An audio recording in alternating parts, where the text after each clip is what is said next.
Hi guys, welcome back to my YouTube channel. My name is Nora Chisom. If you're new here, you're welcome. If you're a returning subscriber, you're welcome too. So today I'll be teaching you how to make a closure wig.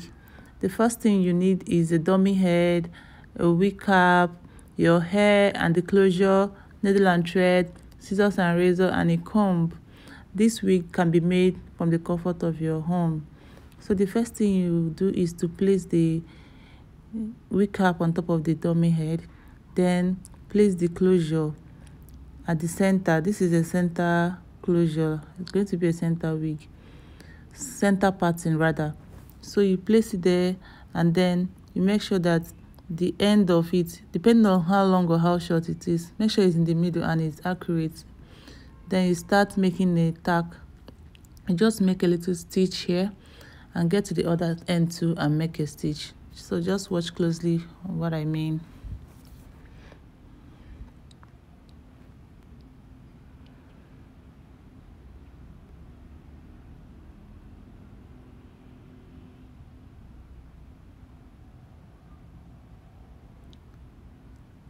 So after securing this end, you cut it off, and also make sure that your hairs does not go into the thread as you're sewing. If it enters, you can use a comb and take it out, or use the other end of the needle and just remove the hair. Then you move over to the other side and also make a tag as well.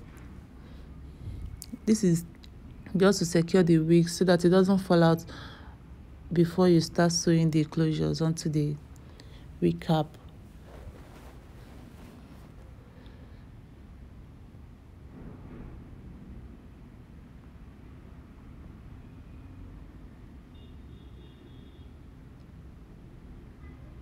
You cut it off, then get to the back, straighten it. Make sure you always stretch your wig cap at every point so that it doesn't cluster.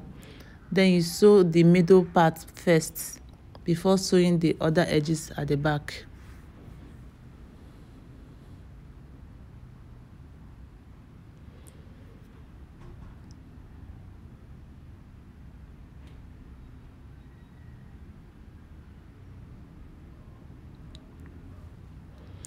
This wig was made by a professional hairstylist by name Marvelous.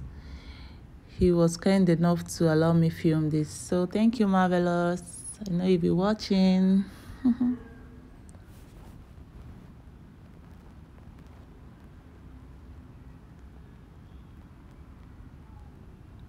So after securing the closure on the wig cap, then you can now start sewing.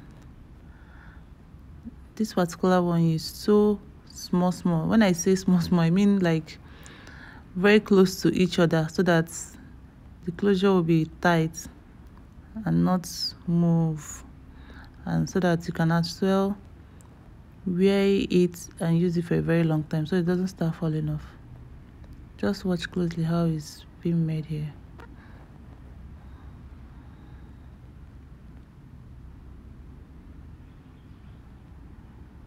You see, there is not much gap in between each thread. This is how to sew a closure.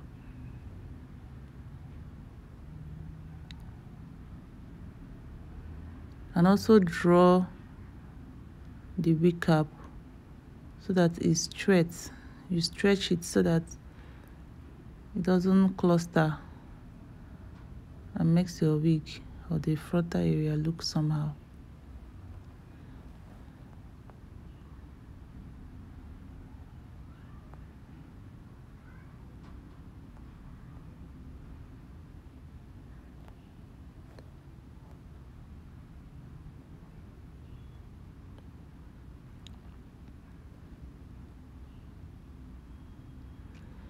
This is how you are going to sew.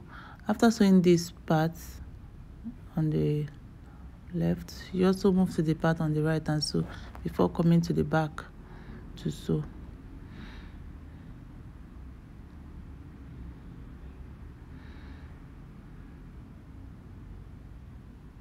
This is to enable you know that the closure is sitting properly.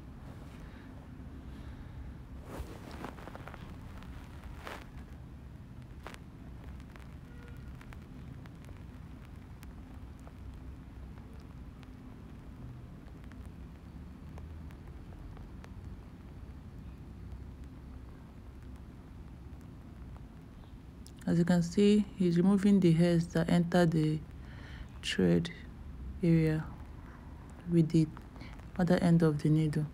You can do that with the needle, or you can use a very tiny comb to do it.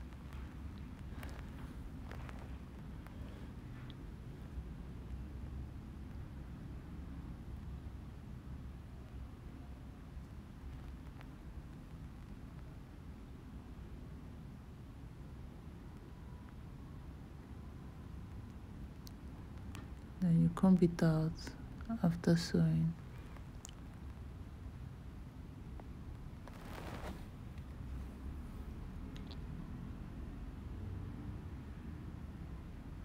After that, you can now start sewing the back of the closure.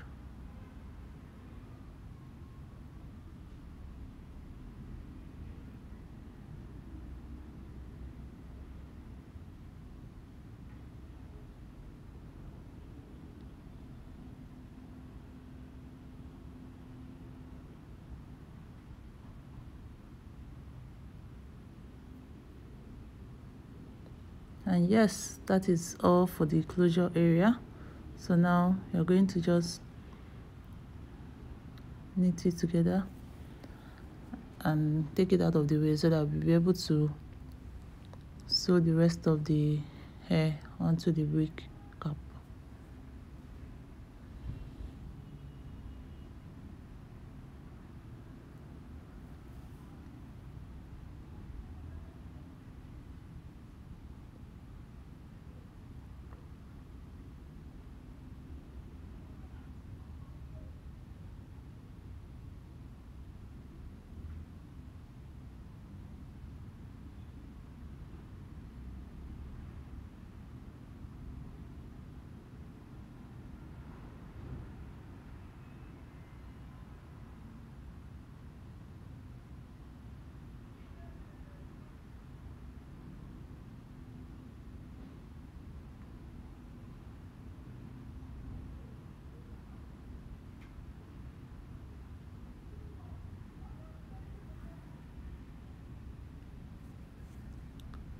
So after braiding the closure, you can now start sewing in your wig.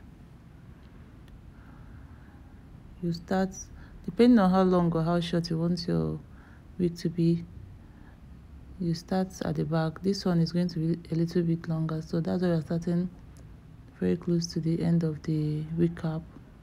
Then you also secure and make a knot before going in with the rest of the sewing.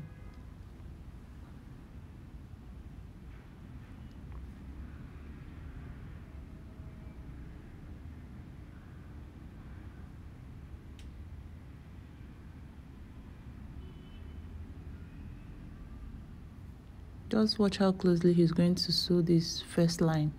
It's not the same way he's going to sew the rest of the wig. Just watch how his needle passes on top of the thread.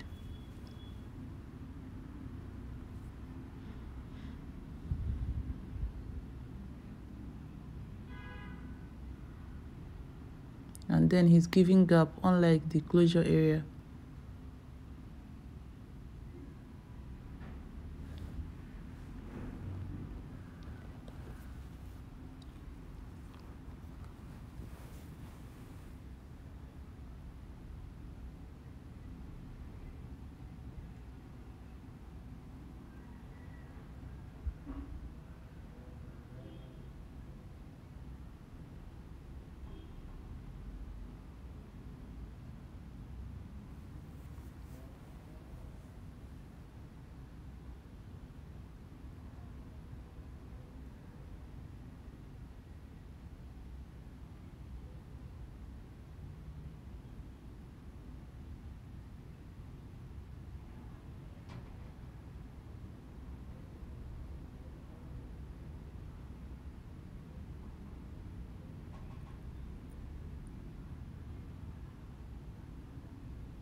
So this is part, it's going to show you how to either turn or how to cut it off. This particular one is going to be cut off because if he decides to turn it without cutting off the hair, that area is going to have a bulge and it will look nice on the wig. So because of that, when he gets to that edge, he's going to cut off the wig and then continue sewing. But if you're using just one, because he made it double, if you're using just one, you can check if it's going to have a bulge, then you cut it off. If not, you can just turn it and sew that area very tight, then continue sewing the rest of the wig. So this is him changing, or rather getting more thread on his needle.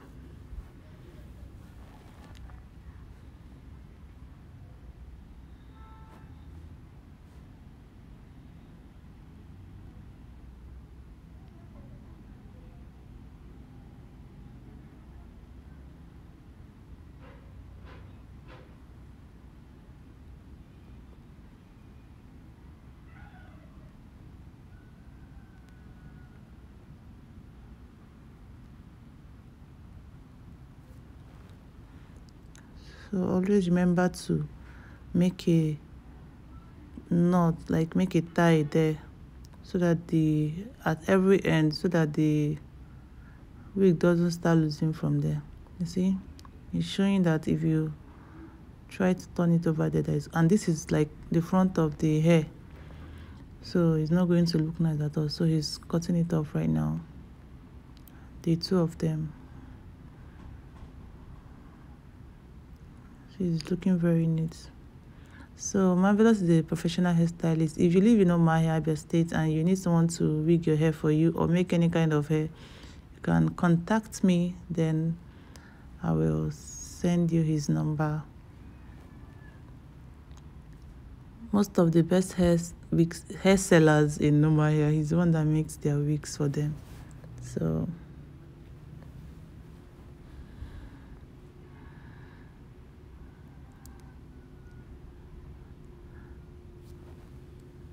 if you noticed, we jumped some parts of the wig making just to get to this area. This is another area that needs some concentration, especially when you're getting closer to the closure. Don't worry, as you're moving, I'll show you how to do it, how it's being done, so that area will look fine as well.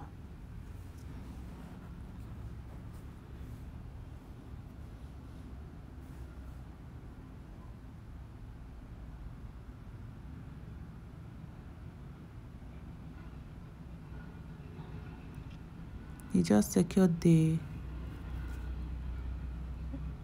end point, the edge. He just secured it, and then he's still sewing.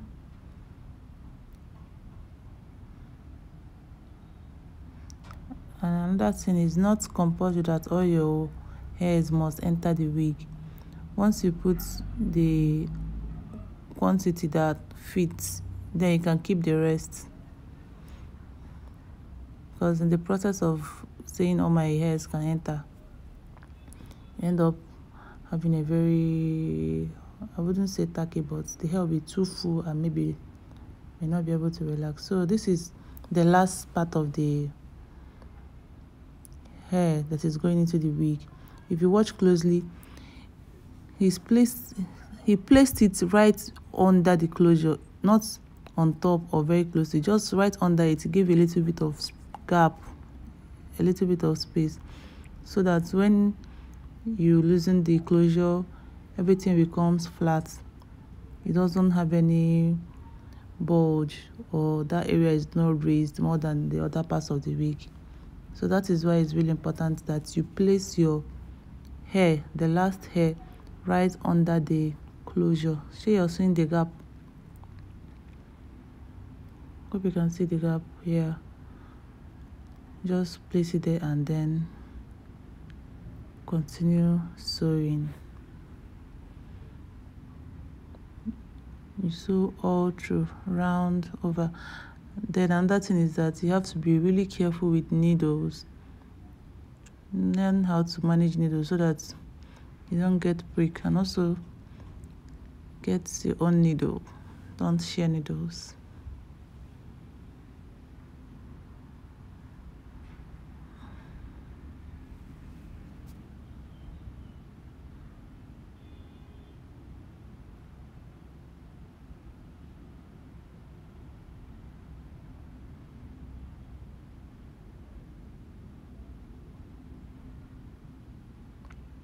Yeah, we're almost done, and the wig is looking good.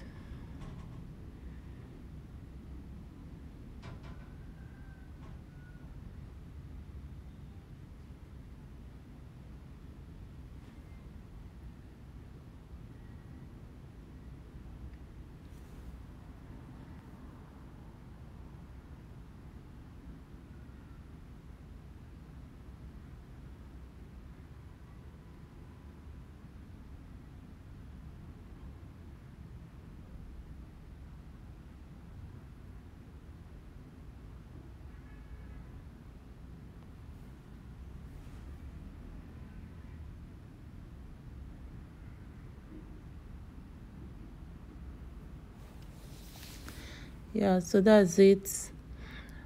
It's going to sew right to the end of it, and your wig is ready to be worn. So guys, if you enjoyed watching this video, please don't forget to comment, don't forget to like, don't forget to share, and most importantly, don't forget to subscribe to my channel. If you like this content, let me know so that I will share more of it with you people.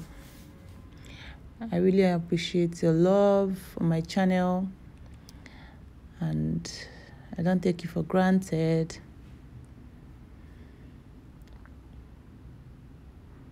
So maybe, hopefully, after watching this, you're going to try it on your own and know if you can make your own wig.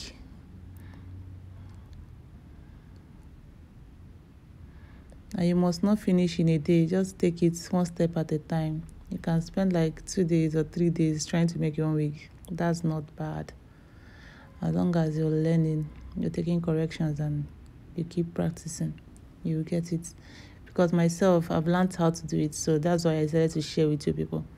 I will show you when I make one of my wigs soon. So just cut off the rest of the hair, and I'm going to stitch that area so it doesn't start losing from there, and our wig will be ready. After that, you just comb, stretch, use your hair wax, and then cut off the excess lace in front, and then your wig is ready.